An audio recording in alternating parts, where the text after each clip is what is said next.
Hi guys, welcome back to the channel. Welcome back. And here is me with another hot take. Or maybe it's not a hot take for the people who agree with me, so thank you guys. At the point I'm writing this video, there seems to be a standoff at the United States border between the Texas government and the federal government. Texas has called what is going on at the border an invasion, and that they should be protected by the US government. The Biden administration not only refuses to uphold that commitment and protect Texas and the country from the onslaught of mass migration, but is also enabling the entry of these people by literally helping them cross the border. Some of them have even been found to be criminals. Time will tell what will happen here, but I find it very interesting to watch that many people seem to be completely lobotomized and asleep on this topic. A lot of people in the nation are not only indifferent to the crisis, but many actively encourage it.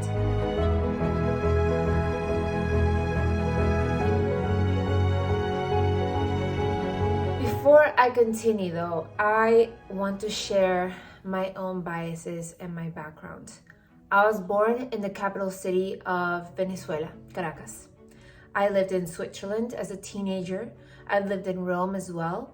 And I'm currently in the United States. My family, both from my father's side of the family and my mother's side of the family, came from Spain to Venezuela to seek opportunity and build something for themselves. This was before I was born, of course, a few generations ago. Because of that, I'm a dual national. I hold citizenships from both Venezuela and Spain.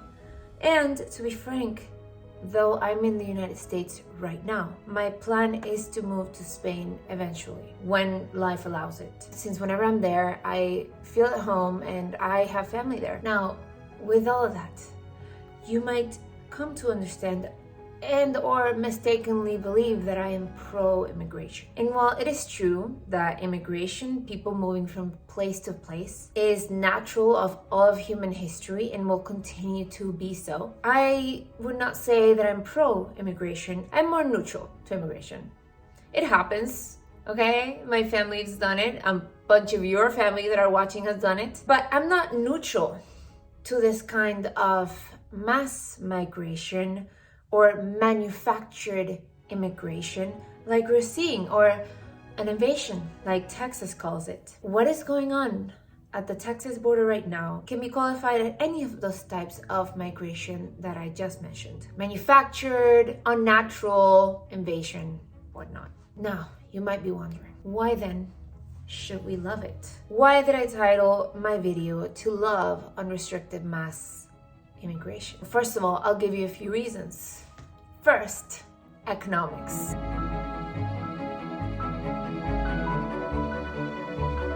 Are you a socialist? No? If not, then why would you be against mass immigration? Only socialists should be against mass immigration. Do you love big corporations? Yes?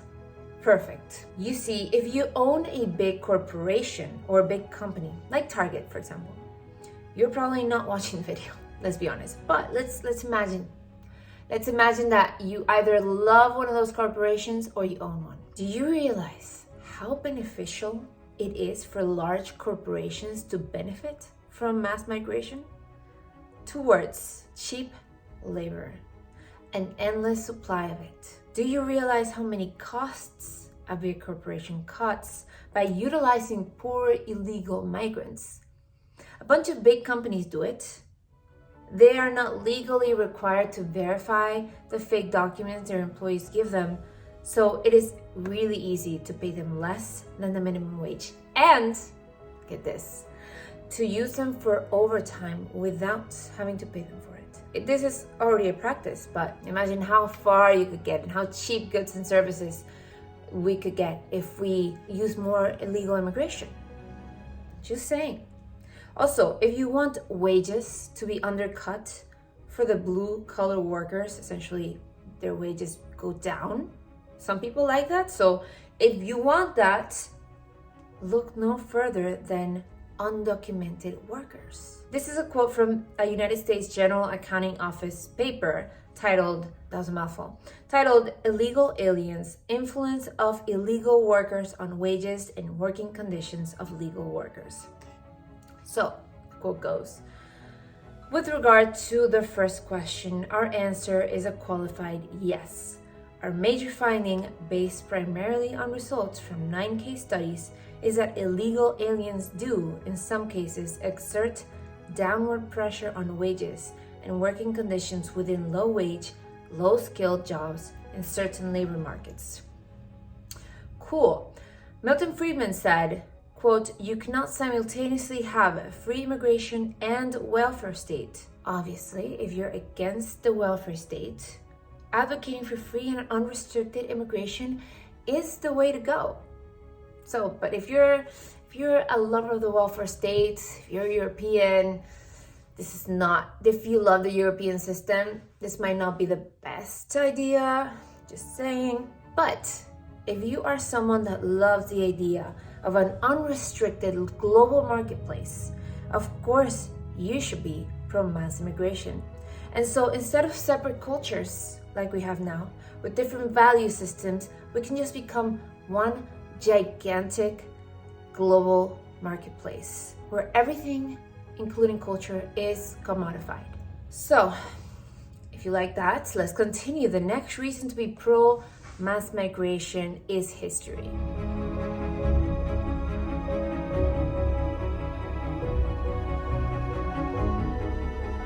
You like watching history in front of your eyes? If you're someone who loves conflicts between ethnic groups, mass immigration is a great way to watch these conflicts play out up close.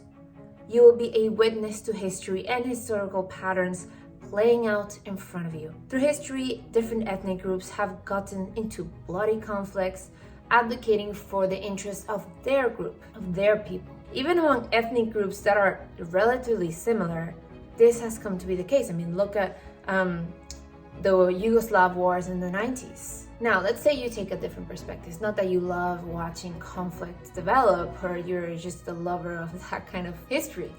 Let's say that you believe that we have evolved past this type of thinking, that we're not those humans anymore, and that we have evolved from ethnic warfare or people of different ethnicities advocating for their group above others. Like, that doesn't happen, right? People of different ethnicities advocating for their own interests? I don't know. One thing I strongly agree with the Deputy on is the need to set a target to have a number of people from ethnic minorities in areas of the public service. We have a health service that's very diverse, although less so as you go up towards the senior positions. Not so much in the Gardaí, not so much in the Defence Forces, not so much in the education sector, as the Deputy mentioned, not at all in the civil service, which is very white, including the Department of Equality, for example, and that actually needs to change. So we need to have, I think, a target for people who come from ethnic minority backgrounds, but also dedicated recruitment campaigns to encourage people, because we do need a generation of young people growing up in Ireland who are people of colour to see black and brown school principals, judges, Keen Corla perhaps in the future. Who knows? Visibility and opportunity is really important. That seems to be a thing of the past, isn't it? The next reason why you should love mass immigration is the environment. Do you care about the environment? No? Fantastic. Because mass immigration destroys biodiversity. So, one recent report from the Federation for American Immigration Reform emphasized that, quote, states like Florida are in grave danger of losing unique plant and animal species if future population growth is not carefully planned. Any legitimate discussion about conservation and protecting our environment must include an honest examination of how reckless immigration policies not only lead to inefficient urban planning, but also place our natural resources and sensitive ecosystems at risk, unquote. Well, Yes, the report focused mostly on Florida. We can imagine that similar situations are evident across the country. Mass immigration causes more overcrowding, more urban sprawl, more need to use spaces that were natural spaces to build housing for migrants. And this actively wipes out biodiversity. If you're a simple person that does not like biodiversity, boom, you got it. I'll give you an example that is close to where I was born, that I don't even consider home anymore because it just is not the same place.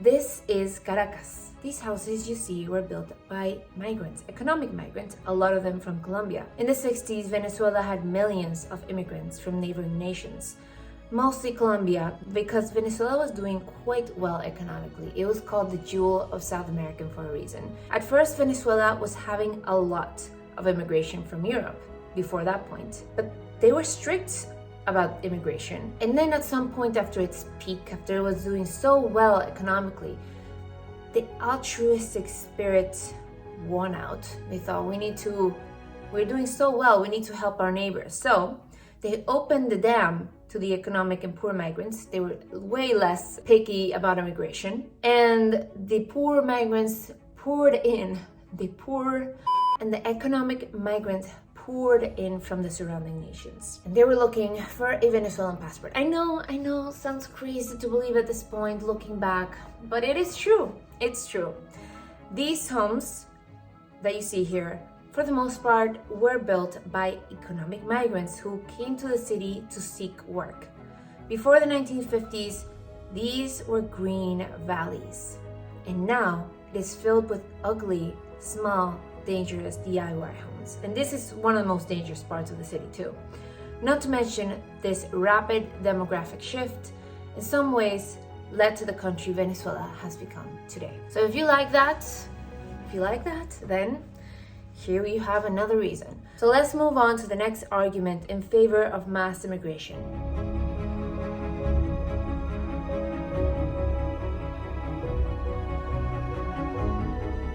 Now, we all know, or maybe we should know, that for true assimilation to take place, there must be a real immersion, meaning whoever immigrates has to soak in the culture and surround him or herself with people from that nation. That the great majority of the people they interact with are from the culture they have decided to immigrate to, the culture which has adopted them. But we all know that's boring. And that does not lead to a lot of restaurants from exotic places. So, does this kind of assimilation happen with mass migration? Not really. Migrants come in the millions. That is how it has been happening through the border of the US and Europe. And they congregate together. That is why a lot of European major cities have no-go zones. So they congregate together, not changing their culture much or their cultural practices that may have contributed to them leaving their nation in the first place. But you know what they say, that's a small price to pay for kebab. Do you want people to work towards the best of their country as a whole, or to work specifically for the interests of their group? Obviously, you want people to focus on their groups. So mass migration obviously undermines people working as a whole and focus more on their group interests. Mass immigration brings out competing norms and different value systems. So if you like cultural relativism, then this might be perfect for you. They say certain groups of people thrive in multicultural environments. Because if everyone is advocating for the interests of their groups rather than the whole, then it's not so obvious when they do it. Let's use lobbying, for example. One of the most powerful lobby groups in the United States is AIPAC, A-I-P-A-C, a lobby group which advocates for the interests of another nation, the nation of Israel. Many Americans, especially evangelical Christians, find this normal. But take your religious lenses off for a moment. A foreign nation should not have that much of a powerful say in the affairs of another one, okay? But I digress. This is a tricky territory, especially now. Studies, or actually especially always, studies have also shown that there's a correlation in communities with more diversity, and so there's less social trust and less community engagement. So if you're an introvert, now let's move on to the next one, legislation and liberty. If you are someone that loves laws and more and more and more and more and more regulation and more legislation, more government control, if you love that, then mass migration in an ever diverse country might be for you. I'll give you an example. 20 years ago, Spain did not have laws criminalizing against female genital mutilation. Now, you might think that this is because this was allowed in Spain before and social norms have simply changed, but that is not the case. The reason Spain did not have such laws is because female genital mutilation did not happen. It was not conceivable. It was not in the mind of any Spanish person that this could happen. But now it does. Now it happens. Can you guess the reason? Immigration from cultures incompatible to European and Spanish values. That is the reason. Hospitals had enough admits of girls bleeding out from this practice, which, it horrified the Spaniards and forced them to make a law against the practice. Now, of course, people still get around it. They go back to their origin country, do the thing, and then come back. But you get the point. There are also more hate speech laws in Europe regulating what you can and cannot say. These laws are more prevalent in countries where there's a need to protect minorities. Now, you might think that those laws are warranted. People should not spew hate at minorities. The problem is the implications of making more laws, limiting speech. It never gets restricted to merely offenses of real hate. Give them an inch and they take a mile. So far, guys, I have given you 5 reasons. I could probably expand on each of them, but that might be for a different time. I will give you 5 more on the next video. Part 2 of why you should love mass immigration. So far, have I convinced you? Do you have your own reasons to love it, to hate it? Let me know in the comments below, and I'll see you next time.